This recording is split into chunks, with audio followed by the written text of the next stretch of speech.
Hi guys, good day. Ngayon po may i-repair tayo na Samsung A23 5J. Ang nangyari po dito, basag na po yung LCD niya mismo. Kaya ang gagawin po natin, papalitan natin ng LCD na with frame para po tugma sa frame mismo ng Samsung. Kasi po pag bumili kayo ng LCD lang sa Samsung, may chance po na hindi tugma. So guys, mag-transplant na tayo. Bali, tatanggalin muna natin lahat ng mga board tsaka battery.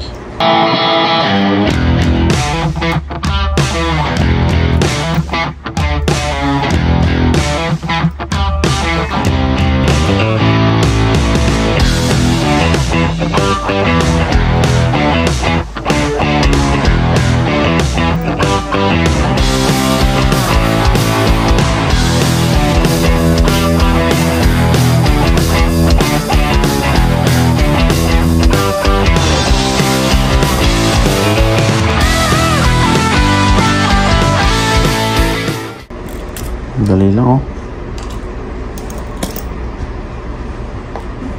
Pagkatapos ito naman battery.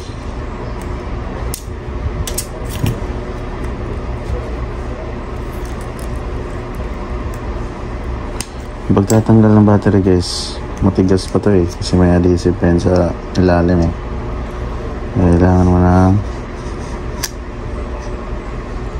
alcohol.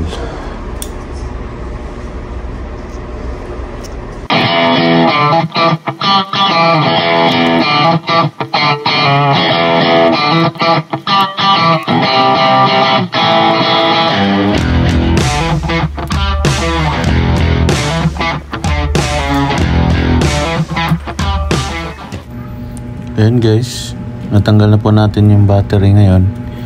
Ang susunod nating tatanggalin ay yung sa volume nya.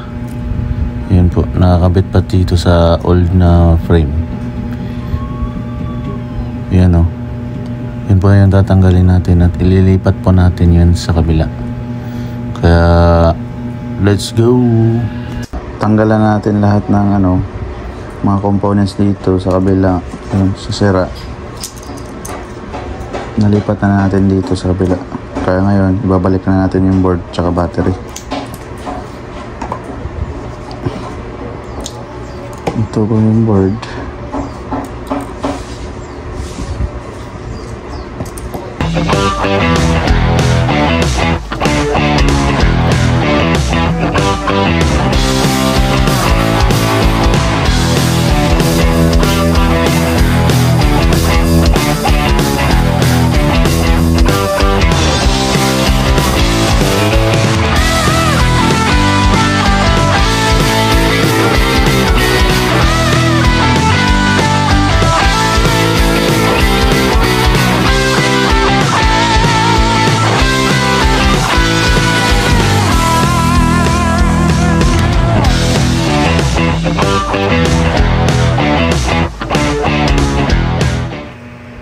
Ayan guys, nabalik na natin yung mga board tsaka yung battery.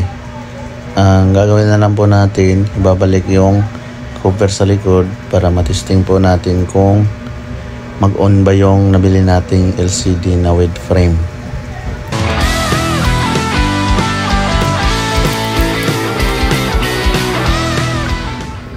Yan po, okay na.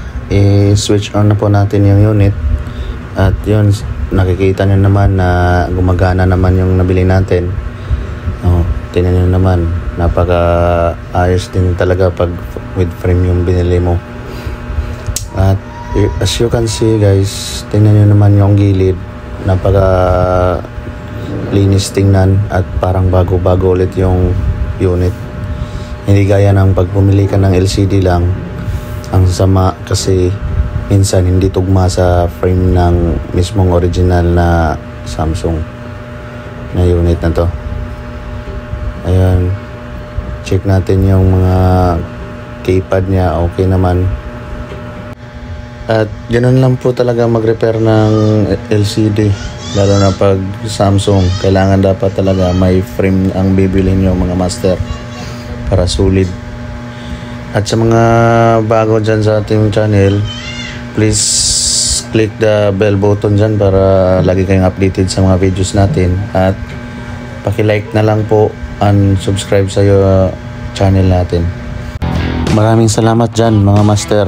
Ingat po palagi.